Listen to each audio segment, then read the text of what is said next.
Good morning. Magandang umaga po. Can you hear me? Okay. Not only we worship God, Hindi lamang po natin sinamba ang Diyos, but still rain also worship God. The rain is also worship God. at ito rin po ay train para po sumamba sa Diyos.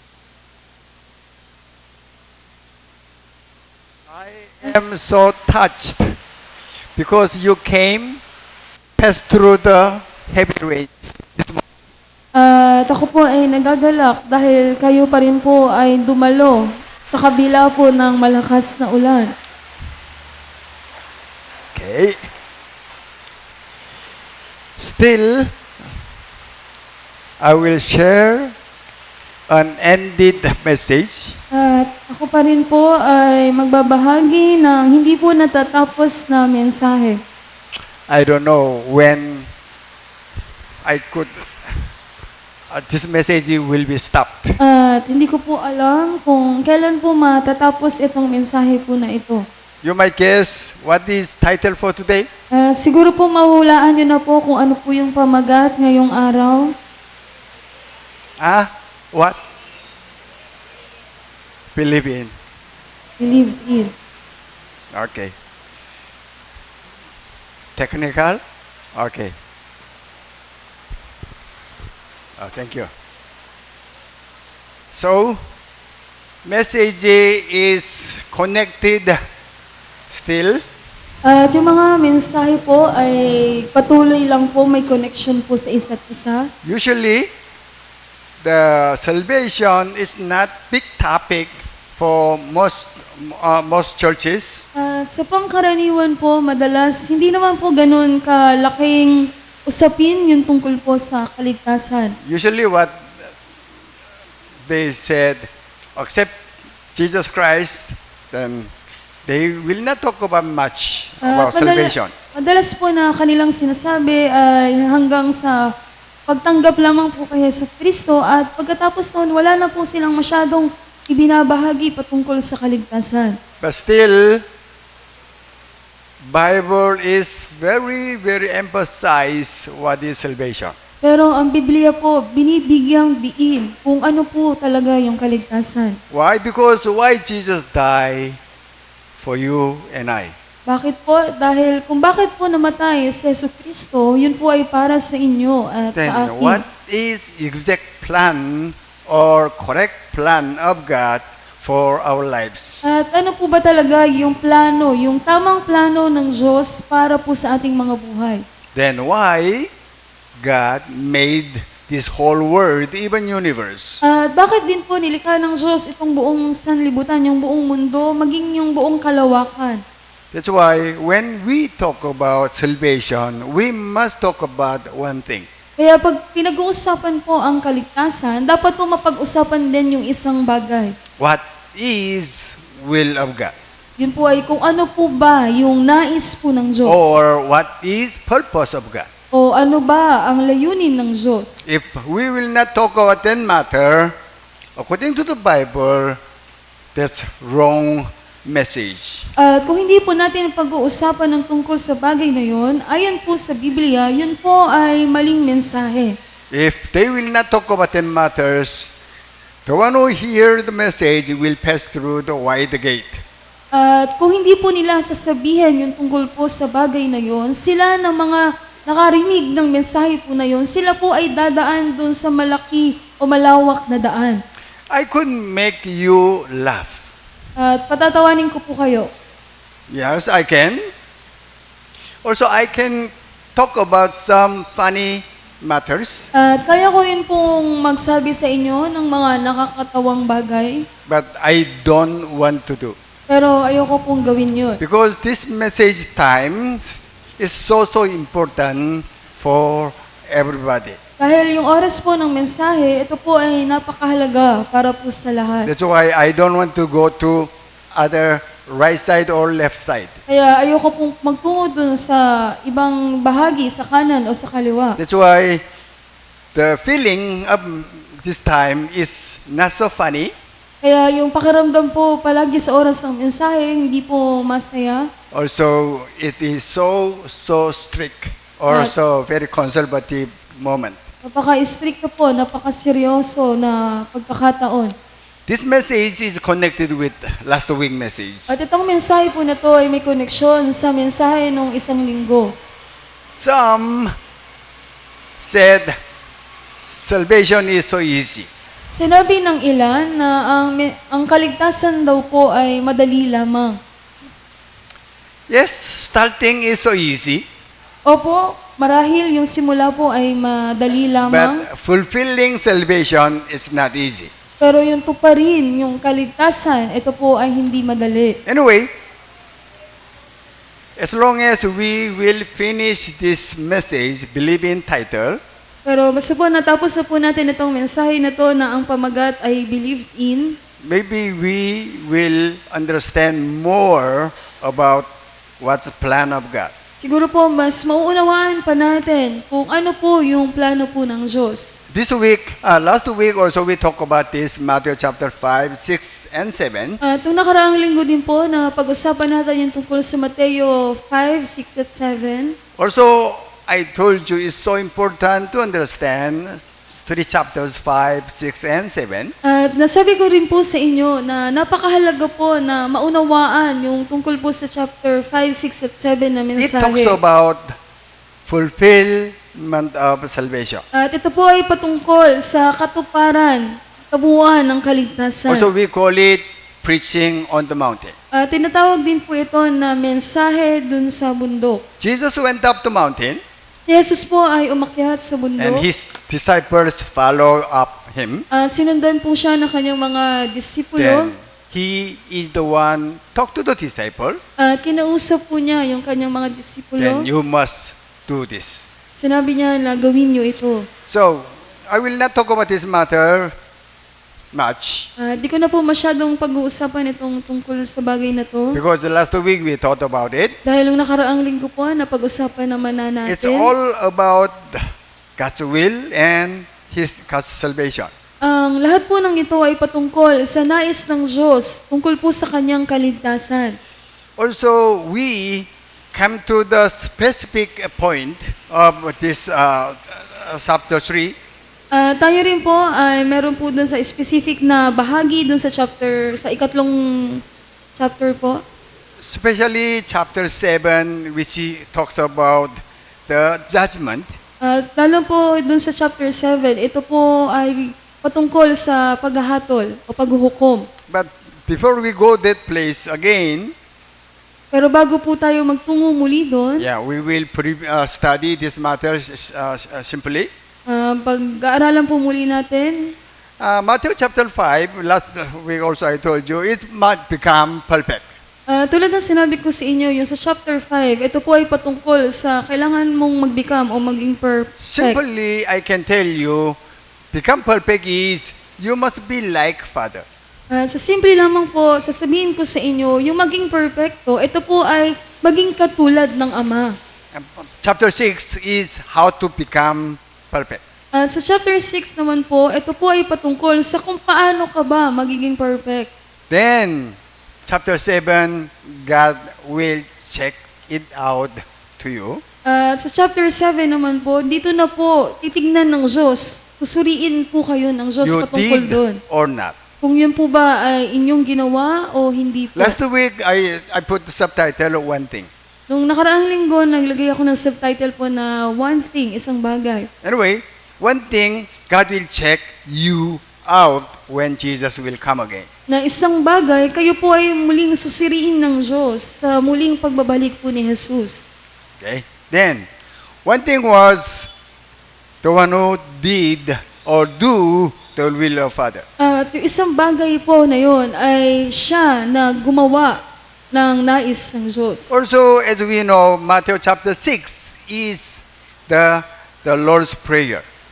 Sinabi ko rin po sa inyo na sa chapter 6, narito po yung Lord's Prayer. You must pray this matter. na ito yung dapat ninyong ipanalangin. As you see, your kingdom come, your will be done on earth as it is in heaven. Tulad ng nakikita ninyo na pumarito nawa ang iyong kaharian, maganap nawa ang iyong nais dito sa mundo tulad dyan sa langit. As you see, your will be done. Tulad ng nakikita ninyo magawa nawa ang iyong nais. That's what we have to pray all the time. Yun po yung dapat nating ipanalangin. Also, what God will check, you did will of Father, will of God or not. At ang susuriin din po ng Diyos sa inyo, yung titignan niya sa inyo, nagawa mo ba, naganap ba yung nais ng Diyos sa buhay mo o hindi? God will not check, you did good deeds or you love others, you prophesied, you drive out demons. No. Hindi po susuriin o titignan ng Diyos na gumawa ka ba ng mabuti, minahal mo ba ang iyong kapwa, nagpropesiya ka ba? Hindi po yun. Yes, we will do, but unless we will not do the will of Father, then everything become meaningless, also useless. Opo, gagawin natin yung mga bagay na yon, pero kung hindi mo naman gagawin yung nais ng Diyos, baliwala po lahat, walang kabuluhan. That's why all the time Bible emphasizes one thing. Kaya madalas po na binibigyang diin ng Biblia yung isang bagay. Then, as we see, Matthew chapter 5 is explaining about perfection. Tulad ng nakikita natin sa chapter 5, pinapakita po dito yung tungkol po sa pagiging perfect. Perfect is you must be like Father. At yung pagiging perfect, yun po yung dapat na maging katulad ka ng Ama. When child was born, they cannot be like parents.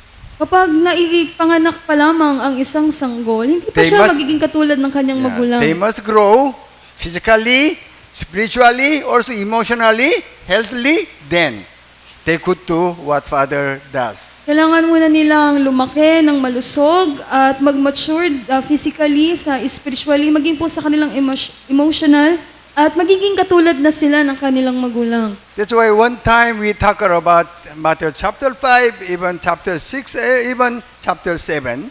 Kaya nga po nung nakaraang linggo, pinag-usapan natin yung tungkol sa Mateo chapter 5, 6 at 7.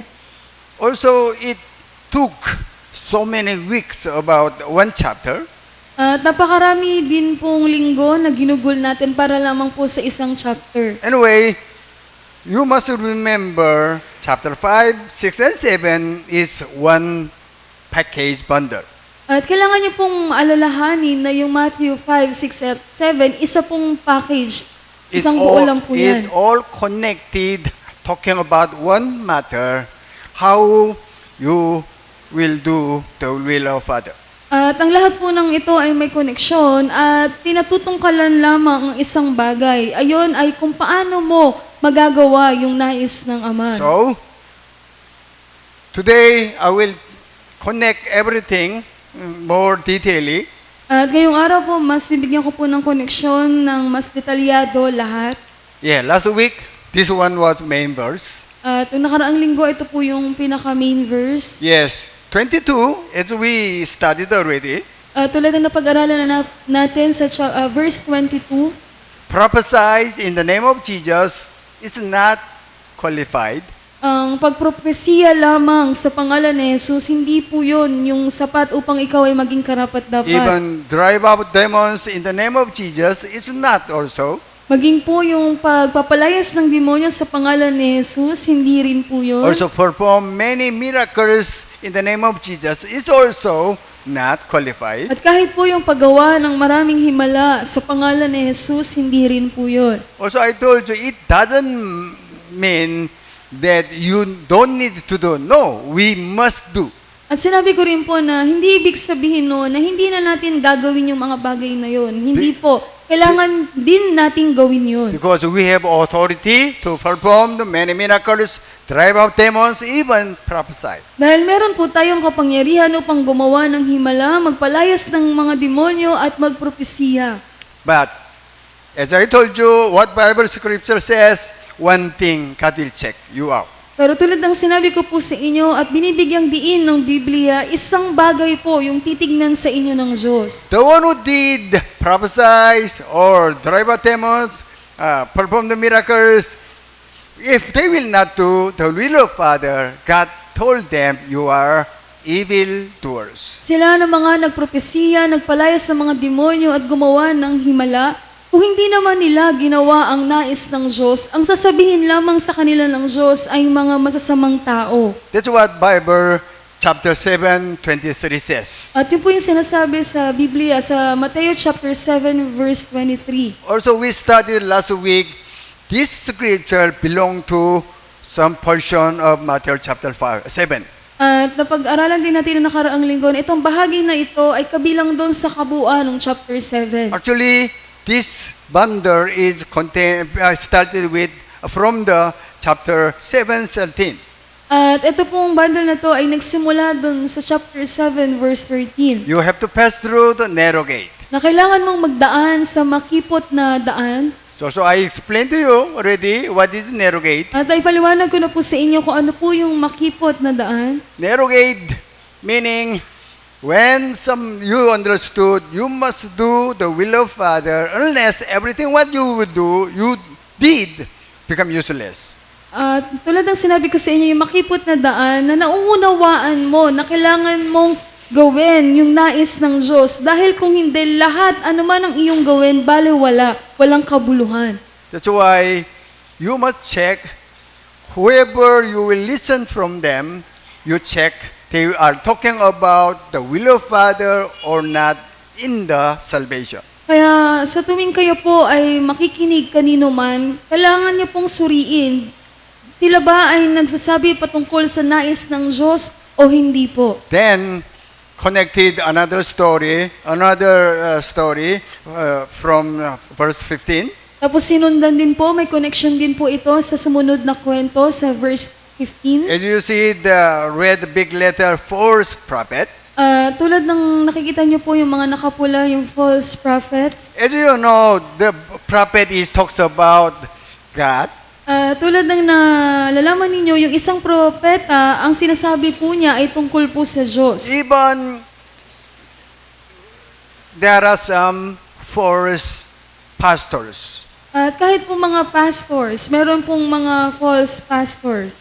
Simply, I told you already, if they will not talk about the will of God in salvation, they are false prophet or false pastors. Siguro po sa simpleng paraan sasabihin ko sa inyo, kung hindi sila nagbibigay ng mensahe o nagsasabi tungkol sa nais ng Diyos sa kaligtasan, maaaring masabi po na sila po ay mga false prophets or pastors. That's why when you will think about salvation, you must think about one thing, will of Father. Kaya sa tuwing iisipin po ninyo kung ano po ang kaligtasan, dapat po maisip po ninyo yung isang bagay at yun po ay kung ano po yung nais ng Diyos. Then it connected final judgment. At may connection din po ito doon sa huling paghahatol o paghukom.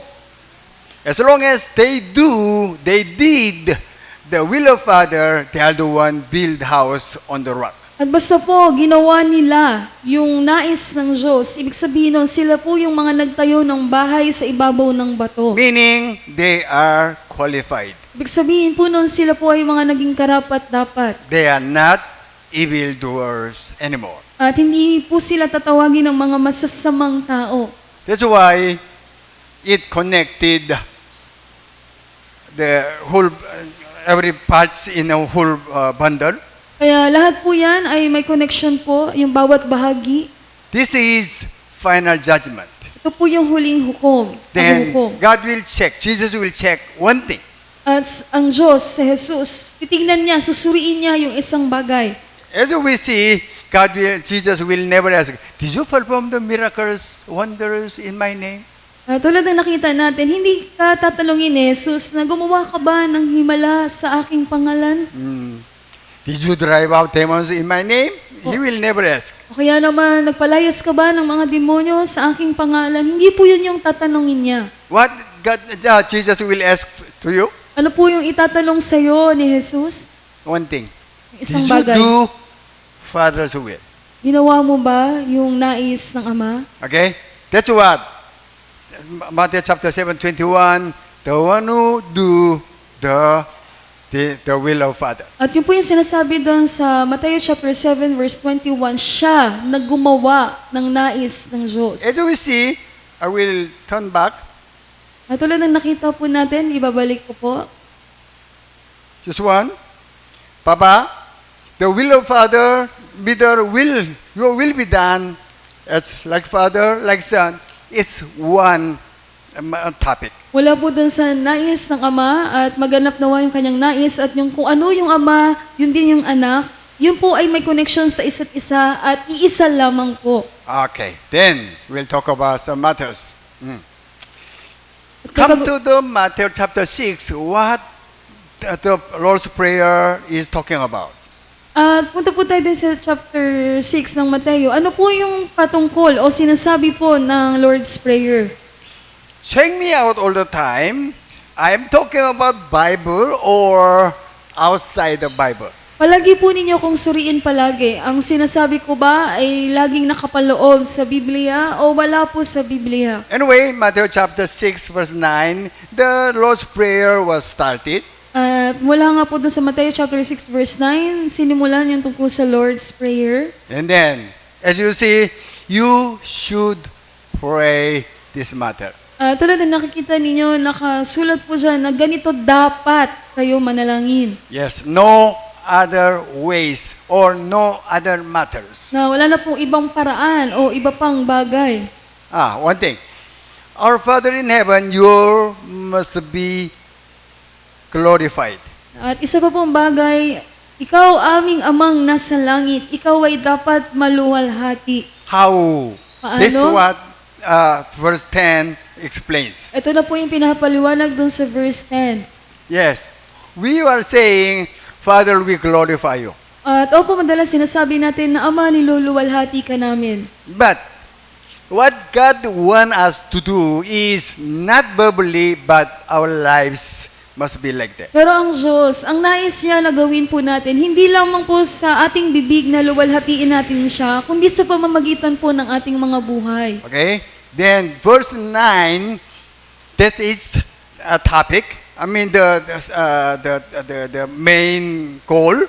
At sa verse 9 nga po yung pinakapangunahing usapin o layunin o goal. Because the Bible says, Proverbs chapter 24:7 says, I created you for my glory. Dahil sinabi po sa Biblia, sa Proverbs 24:7. 24:7, na nilikha kita ayon sa aking nais. Meaning, we are the one have to glorify God. Para sa aking kaluwalhatian. Ibig sabihin po, tayo dapat yung magbigay ng kaluwalhatian sa Diyos. So how we will glorify God? At paano po ba natin luluwalhatiin ng Diyos? The verse 9 talks about the purpose of creation. At sa verse 9, pinag-uusapan po dito yung layunin ng mga nilikha. I created you, you glorify me. God said. Na ikaw ay aking nilikha, kaya naman ako ay iyong luwalhatiin. Not only by your lips. Hindi lamang sa pamamagitan ng iyong mga labi. That's what verse 10 explained. At yun na po yung pinapaliwanag dun sa verse 10. Your kingdom, His kingdom must come down. Na yung kanyang kaharian ay dapat na pumarito. And your will be done as what you are doing in your kingdom. At maganap yung kanyang nais, katulad kung ano yung kaganapan dun sa kanyang kaharian. Simply, I will tell you.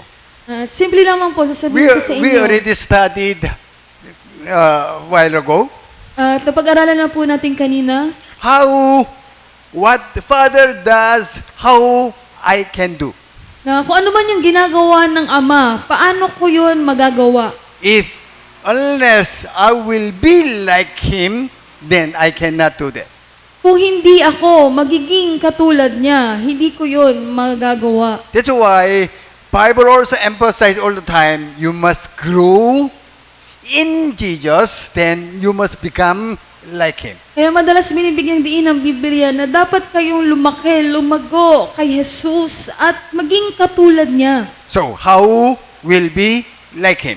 At paano po ba tayo magiging katulad niya? How will be like Him again? Muli po, paano tayo magiging katulad niya? That's what Bible says, you must pray. Yung na po yung sinasabi sa Biblia na dapat kayong manalangin. Also for you, already you studied what is prayer. At sa inyo po na pag-aralan nyo na at simulan nyo na kung ano ang panalangin. Also maybe one day how we'll talk about prayer again and again. At siguro po isang araw patuloy ko po uulitin kung ano po yung panalangin. Then you must pray. At kailangan nyo nga pong manalangin. What is meaning of pray? Ano po ibig sabihin ng panalangin? Not only sit and you will ask Him what you need. Hindi lamang po ito pag-upo at hihingiin ninyo kung ano po yung inyong mga pangangailangan. This also we have studied erotao and aiteo. At ito po yung napag-aralan na rin po natin na erotao at aiteo. Are you with me? Nakasunod po ba? Yes. This one is aiteo. Ito Anyway, po ay aiteo. pray other word I will tell you. At yung salitang panalangin sa ibang salita, sasabihin ko po sa inyo. Meaning, come into the room, meet God. Ibig sabihin po noon, pumasok ka sa silid at katagpuin mo ang Diyos. That's a prayer. Yun po yung panalangin. That's also encounter with God. Yun din po ay yung pakikipagtagpo o niig sa Diyos. Okay, other word, experience of God. Ibang salita po, yun ay maranasan ng Diyos. If you will not be with someone, you cannot be like them. Kung hindi mo laging kasama yung isang tao, hindi mo siya magiging katulad. Yes. That's what we usually say, what monkey see, what monkey do. At yun yung kasabihan nga na kung ano yung nakikita ng unggoy, yun din yung ginagawa ng unggoy. That's why you must meet God, then you must experience who is our Father in heaven. Kaya kailangan nyo pong katagpuin ng Diyos at kailangan nyo pong maranasan kung sino po yung ating amang nasa langit. Then you will be like Him, which we are saying is growing. At kayo nga po ay magiging katulad niya at yun din po yung tinatawag natin na lumalaki, lumalago ka. Yes. Then, as I told you, the Son was born cannot do what Father does. At tulad ng sinabi ko sa inyo, yung kapapanganak pa lamang na isang sanggol, hindi niya agad magagawa yung ginagawa ng kanyang Then ama. Son live with Father, then Son grows, then become Father. Become just like Father. Yung anak na yon dapat ay mamuhay kasama yung kanyang ama, lumaki, at nang sa gayon siya ay maging katulad ng kanyang ama. Is it hard to understand? Mahirap po bang unawain? It's not. Hindi po. Gutom ka ba? Is it hard or is it easy? Mahirap po ba o madali lamang po? Pastor, don't ask me anything, just go. Okay, anyway, other word, finally, you must same as Father. Sa ibang salita, dapat po sa huli ay maging katulad po kayo ng ama. So, prayer, in other word, encounter, other word, experience, other word, grow up or become, and same. At yung panalangin nga po, sa ibang salita, yun din po yung pakikipagtagpo sa Diyos, maranasan, lumago, maging katulad niya. Okay? That's why, that's the only way, Bible says, you must pray. At yun po yung nag-iisang paraan na sinasabi sa Biblia, kayo ay dapat manalangin. So that, as we know the result, Nang sa gayon, tulad ng nalalaman po natin na magiging resulta, they can do what Father does. magagawa nila kung ano yung ginagawa ng ama. Okay? Amen. Amen. Amen. Amen. You have your children already. Kayo po ay may mga anak na po. You simply you expect them they will be like you or they will be better than you. Simple lamang po, may inaasahan kayo na kung sila ba ay magiging katulad nyo o mas magiging higit pa sa inyo. Am I right? That's why you send them, then you discipline them, send them school or you discipline them. Kaya nga po, pinag-aaral nyo po sila, tapos dinidisiplina nyo rin po sila. That's what even Jesus said, I finished what you let me do on the earth. At yun din po yung sinabi ni Jesus na natapos ko yung nais mo na gawin ko dito sa mundo. This also we studied last week. Na pag-aralan din po ito nakaraang linggo. What God gave to Jesus to do on the earth, At ano po yung ibinigay ng Diyos na pinagawa niya kay Jesus dito sa mundo? you revealed me. Ipakita mo ako, ipahayag mo ako. God is invisible.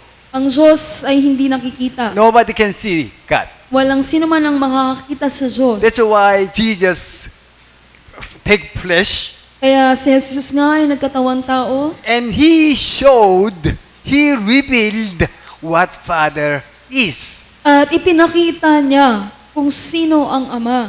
That's why Jesus revealed who is Father in heaven. Kaya nga po si Jesus na ipakita niya kung sino po ang Amang nasa langit. Then as long as Jesus revealed who is Father, then he could say, it is finished. At nung naipakita na nga po ni Jesus kung sino po ang Amang nasa langit, na banggit niya, na sabi niya na tapos na o naganap na. Several times I told you, God want you to reveal who is the Father. At madaming beses ko na rin pong nasabi sa inyo na ang Diyos, ang Ama, nais niya na ipakita niyo siya. That's what we usually say, Father, Son is almost same. We call it like Father, like Son. At yun din po yung tinatawag na kung ano ang Ama, yun din yung anak. That's why our Father is Father. You and I is children. That's why, like Father, like you. Like Father, like me. Kaya yung ating Ama at tayo naman yung kanyang anak, kung ano yung Ama, dapat maging ganun din tayo. Katulad mo, katulad ko. So that everybody will see who is the Father when they see you. Nang sa gayon, lahat ng tao na makakita sa inyo, makita din nila kung sino po ang Ama. So again, what God gave Jesus to do on the earth is Muli po, ano po yung pinagawa ng Diyos kay Jesus dito sa mundo? Yun po ay ang revealed Father. ipakita po ang Ama. Show them who is Father. Na maipakita sa kanila kung sino po yung Ama. Then Jesus said, it is finished. At sinabi nga po ni Jesus na tapos na, naganap na. What God gave me to do, already done. Na ano man yung pinagawa sa akin ng Diyos, naganap ko na o nagawa ko So, na. who is Father? At sino po yung Ama? That's also Genesis chapter 1:26. Yun din po yung nasa Genesis 1:26. God is our Father. Ang Diyos ay ating Ama. Amen. Amen.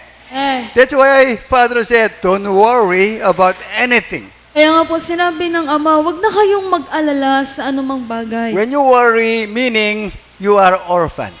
Pag kayo ay nag-aalala, ibig sabihin nun, kayo ay mga ulila. Or you don't trust your Father. O kaya naman, ang ibig sabihin din nun, hindi ninyo pinagkakatiwalaan ang inyong Ama. That's why one of the biggest sin is worry.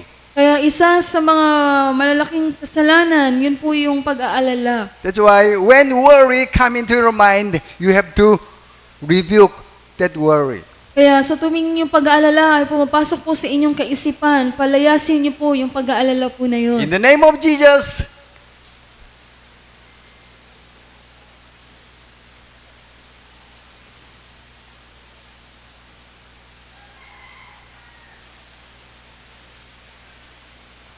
you worry must go away.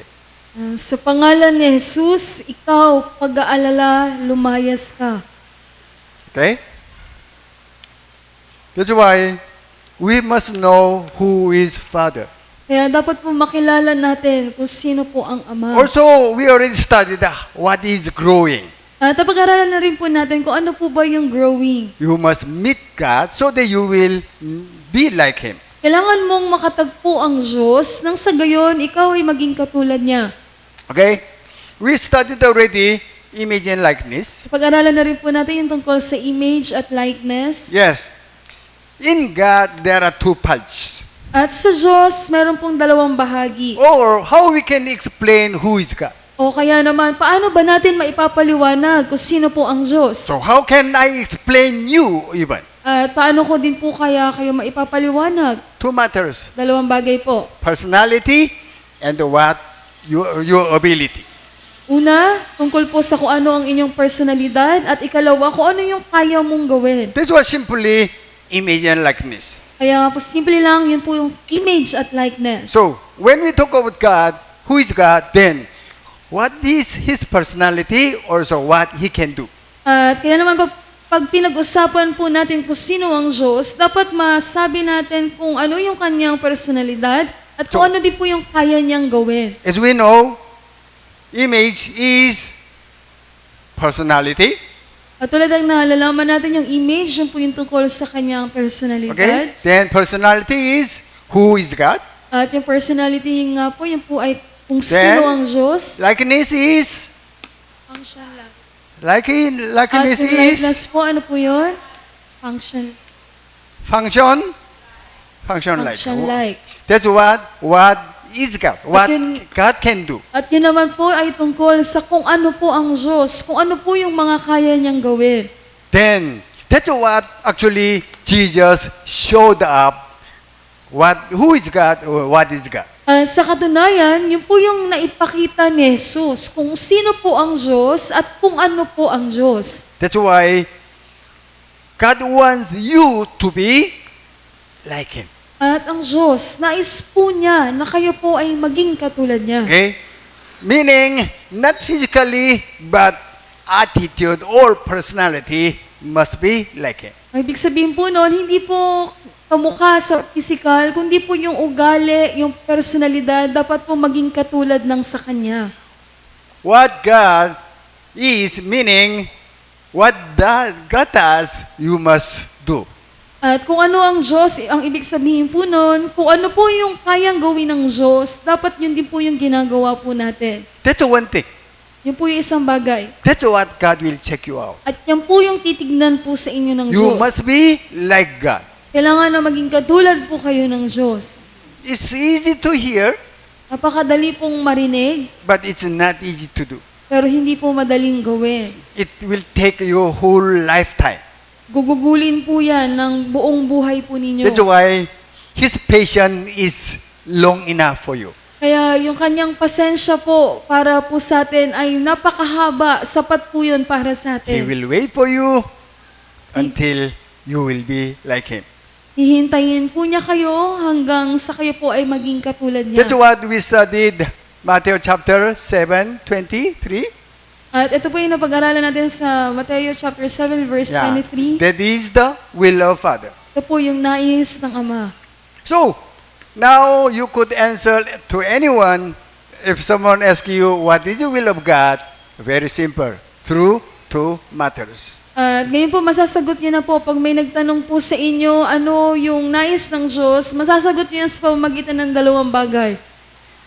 Doing what God does, Ang gawin, kung ano yung kayang gawin ng Diyos, also what His personality, I will be like Him. at kung ano yung kanyang personalidad, katauhan, magiging ganun din ako. Yes, that's what we will do. At opo, yun po yung dapat nating gawin. Then, the will of Father, that's what, but still, what we studied already, Matthew chapter 6, 9. At yung maganap, yung kanyang nais, 10. Sorry, 10. yun po yung pinag-aralan natin sa Mateo chapter 6 verse 10. It's connected all as one. At yan pong lahat ay may koneksyon at iisa lamang. Okay? Matthew chapter 7. 7. Also, we studied Jesus will check one thing. At pag po sa chapter 7 na pag-aralan natin na si Jesus, titignan niya yung isang bagay You did the will of Father or not? na ginawa mo ba yung nais ng Diyos o hindi. Matthew chapter 6:10 is still what you have to pray. At patuloy po sa Mateo chapter 6 verse 10, kung ano po yung dapat nating ipanalangin. Okay, I will turn it back again. Okay. So square is the will of Father. Square is the will of Father. Yung nasa square po, yan po yung nais ng Diyos, ng Ama. Then, this one also, you will be done, as you At see. tulad ng nakikita po ninyo, yung sa Okay. maganap yung kanyang nais. Matthew chapter 6:10, Sa Mateo chapter 6 verse 10, same. parehas lamang po yan. That's why, as I told you, Matthew chapter 5 and 6 and 7, talking about one matter. Tulad ng nasabi ko na sa inyo, yung Mateo chapter 5, 6 at 7, isa lamang po yung sinasabi patungkol po doon. That's why God sent Jesus to show who is Father in heaven. Kaya po ipinadala ng Diyos si Jesus dito upang ipakita po kung sino ang amang nasa langit. Then finally, He died on the cross. At sa huli nga po, siya po ay namatay sa krus. Because He claimed, also He talked to God, I have done what you asked me to do on the earth. Dahil nasabi din po niya sa Diyos na natapos na, nagganap na yung dapat pong gawin dito sa mundo. Do you know how we started this topic, believe in? At alam niyo po ba kung paano tayo nagsimula dito sa usapin na to, sa believed in? Still, we are under the one word, deny. Tayo pa rin po ay nasa ilalim ng isang salita, yung deny. You need to dig out your memories. Luke chapter 9:23. Kailangan niyo po hukayin yung inyong alaala doon sa Luke 9:23. Okay? If you want to follow me, you must deny and take your cross every day. Na kung nais mong maging disipulo ko at sumunod sa akin, kailangan mong pasanin ang iyong krus araw-araw at sumunod sa akin. So, instead of using the title, believe in, for me, better, deny. At imbes na gamitin yung salitang believe in bilang pamagat, para sa akin siguro mas mainam kong deny. So, deny is the only one way to be like Father. At yung salitang deny, yung nag-iisang paraan upang maging katulad ng Ama. Anyway, Jesus died on the cross. Si Jesus nga po ay namatay sa krus. He gave His life for us. Binigay niya yung kanyang buhay para po sa atin. We call it, we have seed of Christ. At tinatawag din po yun na tayo po ay nagkaroon ng buto ni Kristo. Other word, the seed of God we have. Sa ibang salita, meron po tayo ng buto ng Diyos. Then, we are the one have to let the seed of God grow and show up who is God. At kailangan po nating maipalago yung buto po yun at maipakita po kung sino ang Ama, ang Diyos. So that everybody will see who is God through you. Nang sa gayon, lahat po ng tao ay makikita kung sino po ang Diyos sa pamamagitan mo. Then they will be also like you, child of Him. At sila rin po ay magiging katulad ninyo na kanyang anak. So, that's the will of God. Yun po yung nais ng Diyos. So, today, we have Holy Communion. At ngayong araw po, meron po tayong banal na komunyon. We will remember what Jesus did on the cross. Aalalahanin po natin kung ano po yung ginawa ni Jesus sa krus. Because Jesus understood the will of Father. Dahil si Jesus naunawaan niya po kung ano yung nais ng Ama. If Jesus will not redeem us, then there's no other way to glorify God. Kung hindi po tayo tinubos ni Jesus Cristo, wala pong ibang paraan upang maluwalhati po natin ang Diyos. Let's all stand, please. Tayo pong lahat ay magsitayo. So before Jesus was crucified, At bago po maipako si Jesus sa krus, He had eating dinner together with disciples. sila po ay nagkaroon na huling hapunan kasama yung kanyang mga disipulo. We call it Last Supper. At tinatawag nga po yun na huling hapunan. Before He started eating, At bago sila magsimulang kumain, He took a bread. kinuha niya ang tinapay. Jesus said, "This is symbol of my body. At sinabi ni Jesus, ito ang simbolo ng aking katawan. As this bread was taken up, then it will be eaten to you. At katulad kung paano ito pagpira-pirasuhin at inyong kakainin, My body also will be destroyed and be eaten by you." at ganun din naman ang aking katawan ay pagpira-pirasuhin at ni inyo ding kakainin. So that you will have my life in you. Nang sa gayon, kayo ay magkaroon ng aking buhay. Then Jesus took a bread and gave thanks to the Father At kinuha nga ni Jesus ang tinapay at siya po ay nagpasalamat sa Ama. and break up, then give it to them. At kanyang pinagpira-piraso at binigay sa mga disipulo. And take it, eat. This is for you. At sinabi niya, kunin ninyo at ito ay para sa inyo. Behold this bread. Narito po ang tinapay.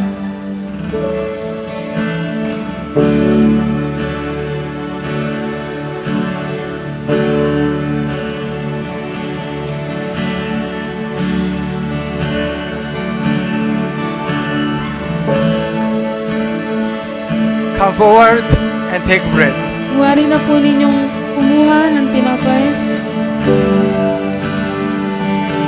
Oh Father, thank you for accepting us as your children.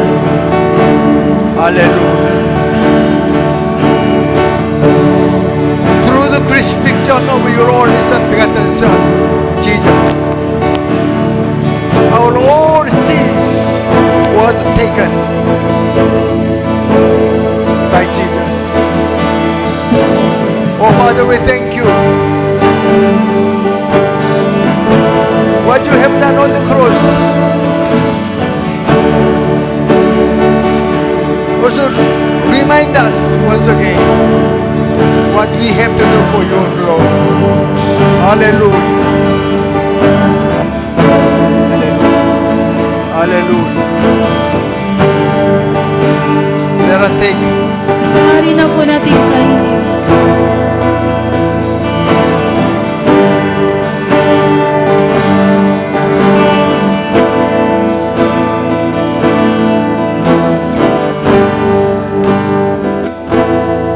In the same way, he took the cup At ganun din naman po, kinuha niya ang saro and gave it to thanks to the Father. at nagpasalamat sa Ama. He said, "This is my covenant with you." Sinabi niya, ito yung aking tipan para sa inyo. Then whenever you drink of it, you remember us of it. At sa tuwing inumin niyo ito, alalahanin niyo po. Behold this cup. Narito po ang saro.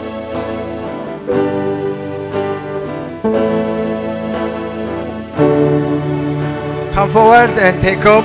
Ari na po kayong kumuha. Hallelujah. By shed blood, all sins were forgiven. By the shed blood, all bondages of Satan was loosened. By the blood of Jesus, all sickness was healed. That's why all children of God become free from any bondage of sin. Hallelujah. Hallelujah. Oh, hallelujah. Let us take. Ari na po natin inumin.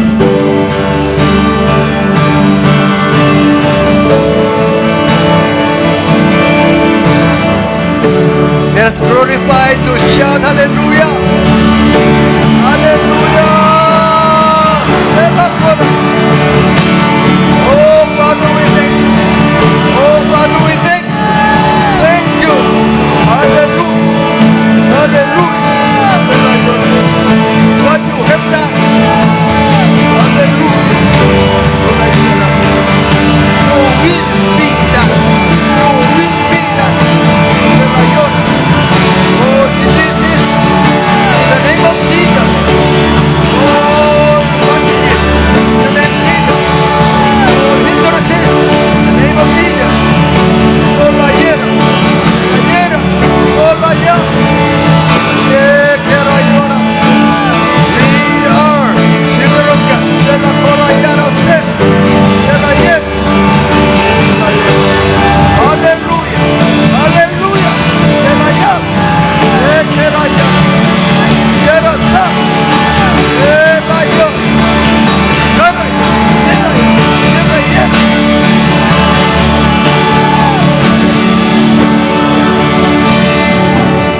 Oh, Father, we thank you. what you have done through crucifixion of Jesus Christ. You, Father, restored everything to original plan of you, Father.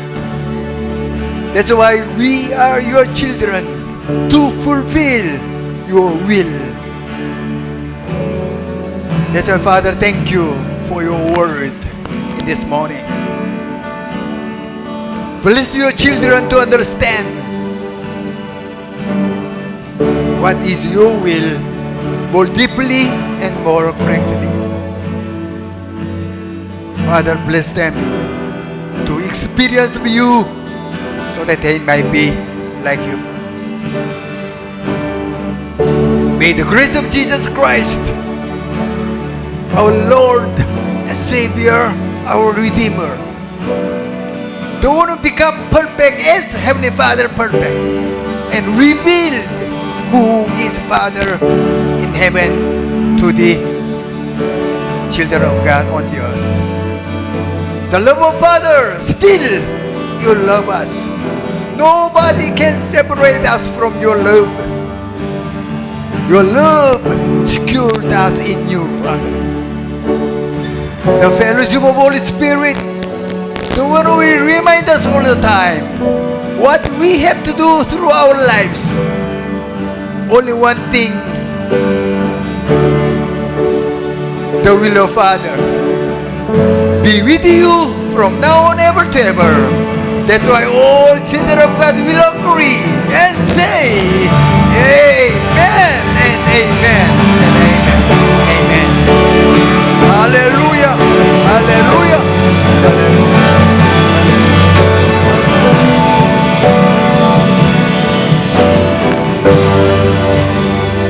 Yes, you might be seated for announcement.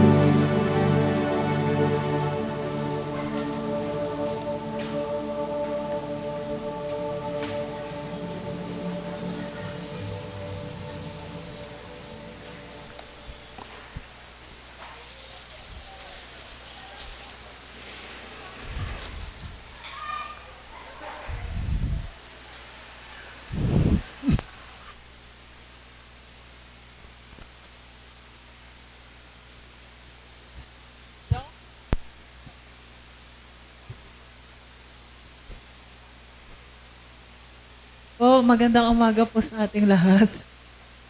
Pinag-uusapan kami dito. Ayun po, announcement po, ganun pa rin po, tuwing linggo po ng alas 8 ng umaga, magkita-kita po tayo dito sa ating sambahayan. No? At salamat po sa Diyos kasi kahit maulan, talagang pinakilos niya po yung buhay natin para po siya ay masamba natin at mapapurihan ngayong umaga. No? So purihin po siya. And then, siyempre po, wag po natin kalimutan na mag-imbita. Kung gusto niyo po ba si Pastor po magsabi, na kailangan niyo pong mag-invite. So, siyempre po, isa po yan sa obligasyon po natin bilang mga anak ng Diyos, na maibahagi sa kanila. No, maibahagi sa kanila kung ano yung nararanasan po. So, magdala po tayo, no po, ng sabi nga, kaluluwa at mga kapatid na nandyan sa labas ng ating sambahayan. Ano po?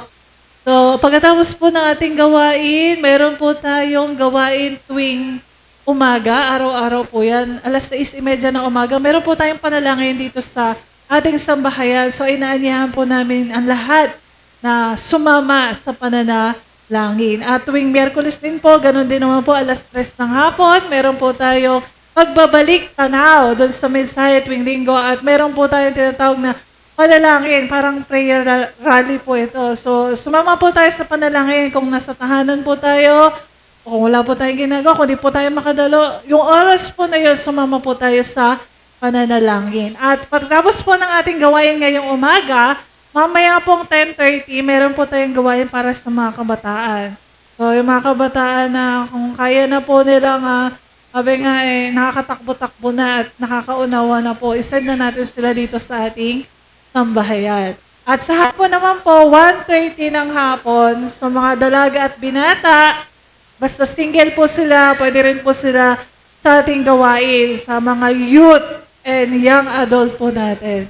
At yung ating pong Encountering with God Fellowship, lagi po yan tuwing huling biyernes po ng buwan. So ngayong buwan po ay July 25. Kung hindi po mababago. Yun po yung last Friday. At yung ating pong anniversary ay sa 3rd week po. So, tatanda na naman po na 1 taon yung ating isang bahayan. Sa July 20 po, 3rd week, yan po yung ating church anniversary. So, magkita-kita po tayong lahat. So, wala pa po kaming masyadong announcement about sa anniversary, pero kung may mga tanong po kayo, pwede po kayo magtanong sa mga leaders. Ano po? So, maraming salamat po sa nagdadala ng 1 dakot na bigas at doon sa nagdadala ng 1 sakong bigas. Salamat po. So, yun lamang po. Makita-kita po tayo muli sa mga susunod na gawain. So, humayo po tayong lahat at sabi nga, maging katulad ng ating Ama. Yun lamang po.